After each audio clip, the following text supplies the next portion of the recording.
na trego për amanetin. Nëse ja lëmë dikujt diçka, edhe nuk janë krejt senet. Një këshill hoxh. Si duket ky që po pyet, i kalon dikujt diçka në amanet, me ja rujt, edhe ai pastaj kur i ka marrë qoftë pare ose dukat ose çka do qoftë, nuk i ka marrë të plota, pra i kanë mungu diçka. Parimisht, pa dash me akuzu personin në fjalë, se nuk e di a ka një arsye që ka ndodhur kështu, themi kjo gjë është prej sifateve të munafikut, cilësive të dyftyrshit.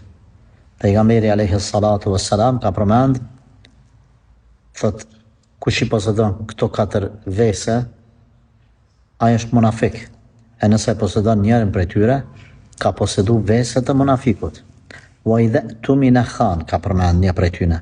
Kur i besohet diçka, kur i jepet diçka, i lihet në amanat, merre çeto, ruje. Ai çka bën e tradhton. Këtu hyn edhe hoxhallarët, nëse kanë marrë amanet dinin e Allahit, edhe pastaj e kanë tradhtu.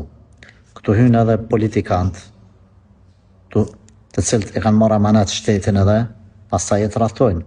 Këtu hyn edhe prindrit që i kanë marrë amanet e vladët, edhe pastaj nuk e japin hakin. Çdo kush që ka marrë diçka në përgjithësi, është amanetxhi. Prandaj rujuni, sepse këto janë vese të këqija.